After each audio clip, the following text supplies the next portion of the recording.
What's up, my dear German friends? Today reacting to Frankfurt fans storming Camp Nou. As far as I'm concerned, Frankfurt fans have the highest traveling fan base in the Europe, maybe even in the world. Back in the day, I visited Camp Nou, fantastic stadium, and I bet Frankfurt fans created fantastic atmosphere. Or no.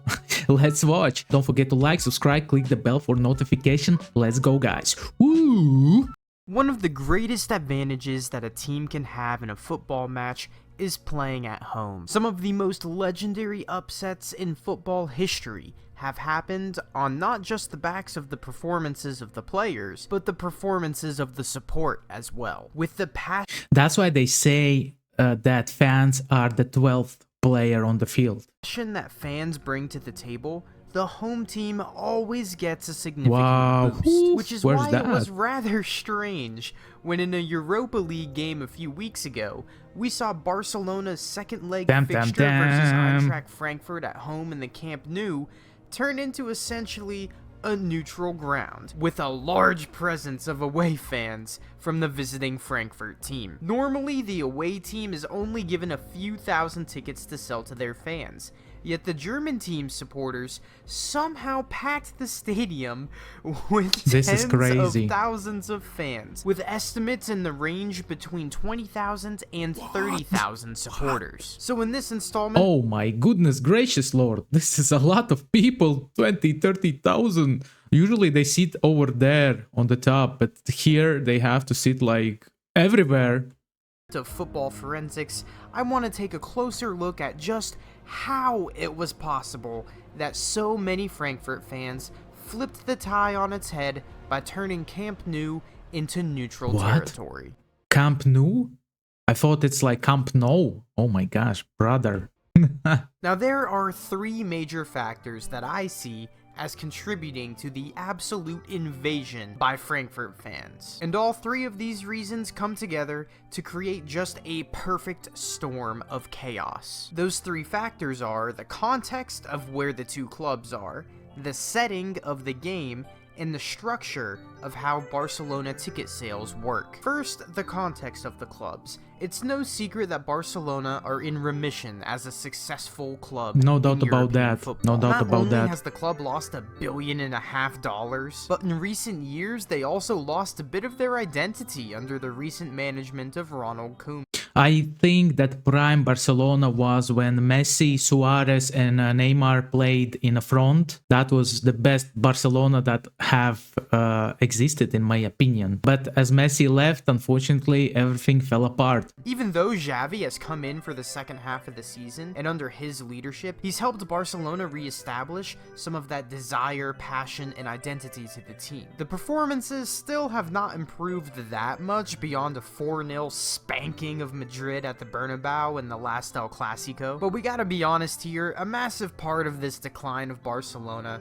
has to be attributed to the departure of the one and only Lionel Messi, something which not even the most magic of hangover cures could possibly begin to fix. The leaving of Messi, the identity crisis, and financial crisis has all contributed to a sort of nightmare scenario for Barcelona fans. A club that always challenged for the Champions League title is now playing in the Europa League. And while a lot of Barcelona fans are still just as passionate as before in the glory days, this whiplash and traumatization from their fall from grace has undoubtedly affected the support that Barcelona had come to expect. However, listen, I have been to Barcelona and I know one thing for sure, that people live by the football, they live by their team. Their team is everything for them over there. It's like a religion. Frankfurt, on the other hand, is a club as old as the Bundesliga itself, with the German club steeped in rich history, culture, and tradition,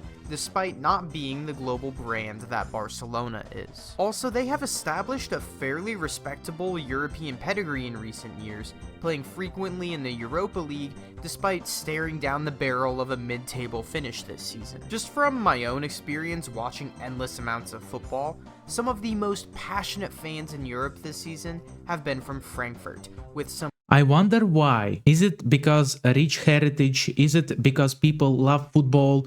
Is it because people love their team? I really wanna know. some legendary displays in the Europa League. So it was no surprise to me that the Frankfurt fans showed up in force to Spain. Originally, I was scoffing at the reports that 30,000 away fans were in Barcelona, thinking it was just typical sensationalized football journalism at play. And while I still questioned that high of a number a little bit, boy, was I proved wrong about perceiving the number of Frankfurt supporters This as is overly bad. You kidding me? sensationalized after the starting whistle gosh. blew in Spain. After the first leg 1-1 draw in Germany, many in Frankfurt hyped this game up as the biggest match for Listen, when listen, when the fans jump like that, I'm so afraid that the stadium will fall apart. the club in recent years. And that perceived magnitude of the match in comparison to the Barcelona fans' whiplash from even being in the competition is the main context behind the storylines of these clubs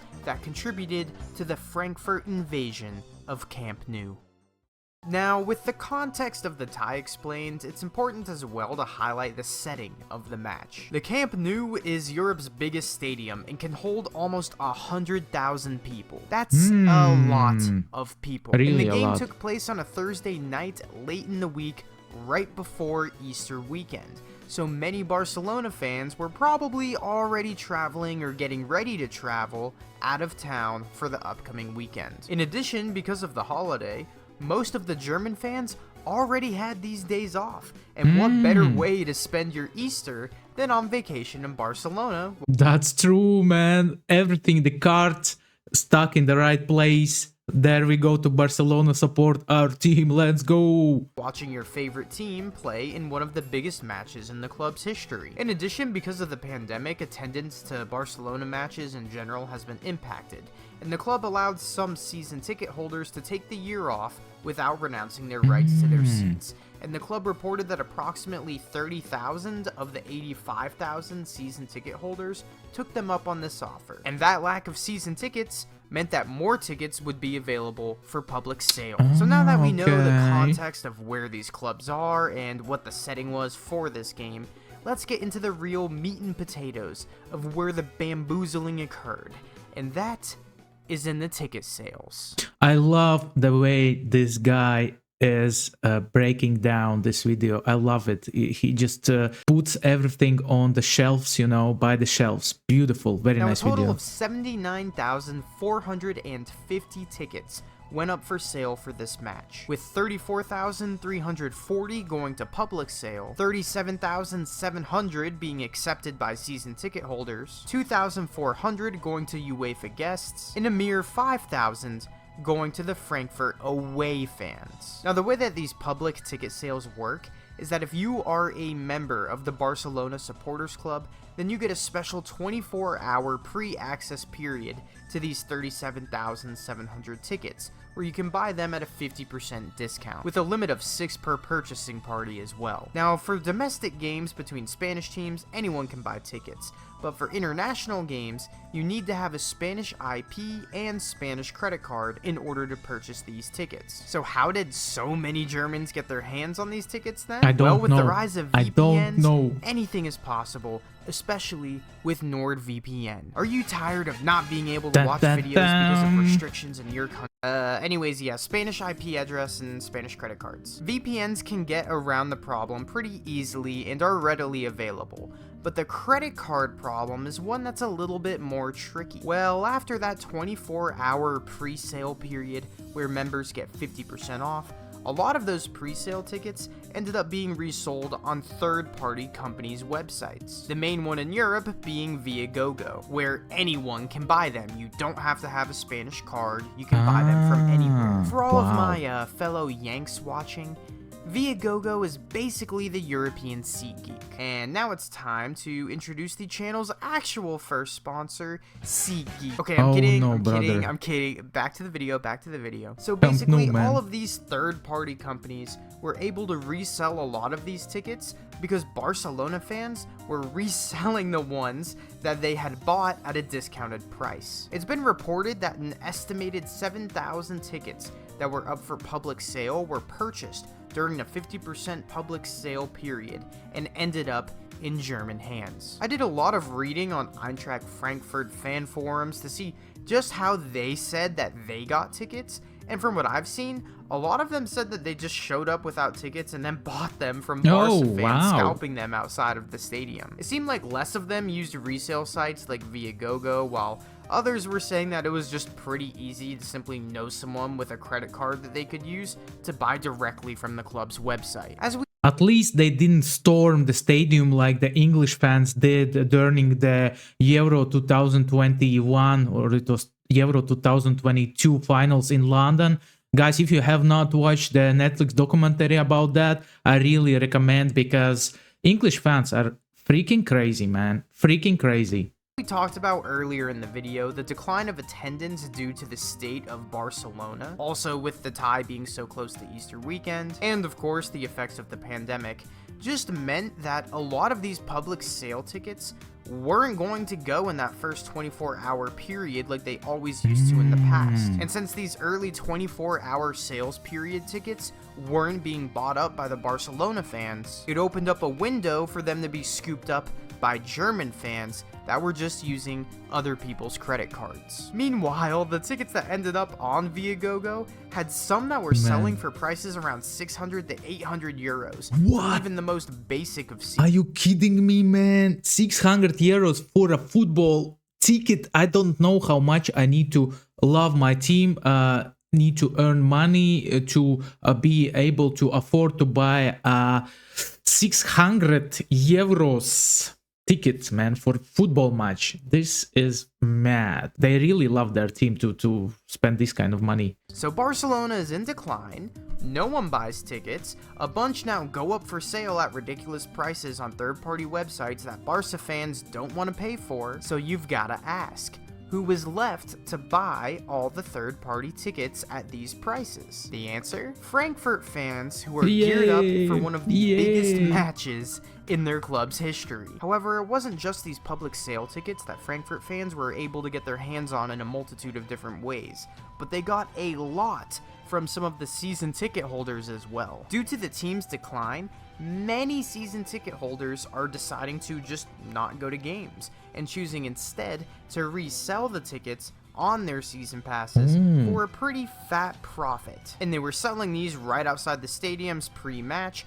similar to what was happening with some of the pre-sale tickets. If that wasn't bad enough, there is hard evidence of socios having a partnership with hotels to sell them their match tickets. Season ticket holders don't have to get their IDs checked at the door. They can just walk right in. And if fans were asked about how they got ID cards that didn't belong to them, then they could simply say, "It's my friends or families." So basically, looks like Barcelona fans are really dissatisfied, was really dissatisfied. I don't know how it's now with how their team played back in the day, because this is the proof of it. Even if the season tickets holders are the most loyal fans, and even they are selling their tickets to not go to watch the football.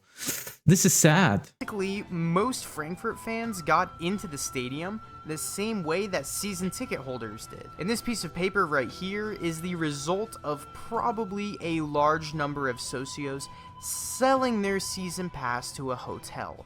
That way the hotel can then resell those tickets. This is just, I mean, well, this is just fraud. It'd be foolish to assume that this reselling is an isolated incident to just this hotel. And most likely many tickets were also bought by Spanish travel agents, who then sold them on as part of travel packages to all of the Frankfurt fans. Man, you're which is just me? another way. It's such a scheme, I'm telling you. The whole Spanish credit card, Spanish IP situation was beaten. There was an estimated 5,000 to 8,000 Frankfurt fans that got into the stadium from season ticket holders. An estimated 5,000 fans got in from their own tickets, the away tickets, and an estimated 10,000 fans got in from the public sale. Recently, there were reports of a fan who somehow was running an organized reselling ring and single-handedly sold 2,000 tickets as well. Like, somehow this guy's the Pablo Escobar of reselling Barcelona tickets. Now,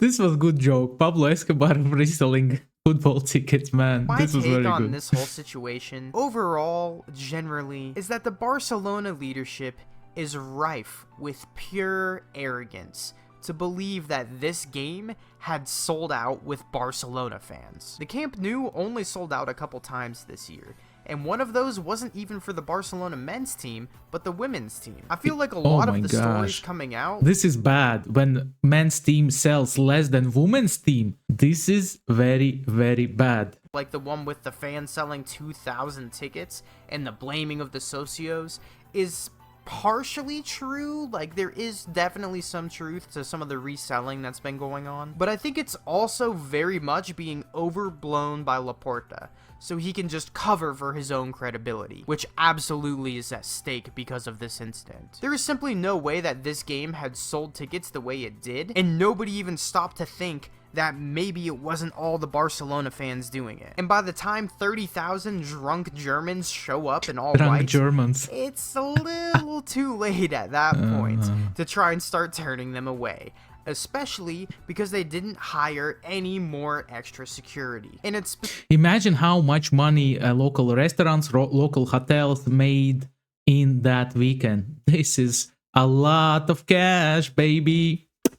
Specifically because of that security problem, that I think something like this will never happen again. Laporta has already announced a new system for ticket sales, and honestly, we're pretty lucky that nobody got seriously hurt from this incident. At the end of the day, Barcelona fell victim to having an outdated ticket system that was designed for the biggest club in the world, instead of a struggling one with an identity crisis in a post-pandemic lull. This, combined with German fans willing to do anything to get into the stadium, while Barcelona fans are willing to do anything to forget that these games are even happening, spelt a recipe for disaster, as the Barcelona leadership had the ignorance to believe that it was mainly Barcelona fans buying all these tickets. As much as Laporta wants to say it's all the fans' fault, and while the fans reselling tickets obviously have to shoulder some of the blame, Barcelona's methodology for selling the tickets is way past outdated. Their security was not prepared enough, and Laporta should shoulder just as much blame as the fans who sold their tickets to the Germans. So, or not, because German fans profited from that. Everybody got profit from that, basically. Whatever, Barcelona didn't get their fans in the stadium, but there was other fans in the stadium. Everybody earned money. There was football, good football probably. Restaurants, hotels earned money, so no win-win. What was the result of all of this? It was Xavi saying it felt like a final with 50-50 support, the Eintracht coach saying he thought that they were playing at home, and everyone else in world football left in confusion as to why Frankfurt had decided this to build is their crazy, new Frankfurt, man. In Barcelona. Thank you guys so much for watching the video. I know this was this was so good. Oh my gosh. One thing that I didn't like about this video is that how the author said Camp Nou, but everything else about this video was phenomenal. I love it. I love the storytelling. I love that Frankfurt fans were so bold. They loved their team so much that they found ways to buy tickets to away match in this amount of people, man, and like they rewrite the history, literally rewrite the history, which is phenomenal. Guys, if you have something else for me to react on, football topic, any other German related topic, let me know in the comment section. Thank you for watching. Don't forget to like, subscribe, click the bell for notification. Support is always there.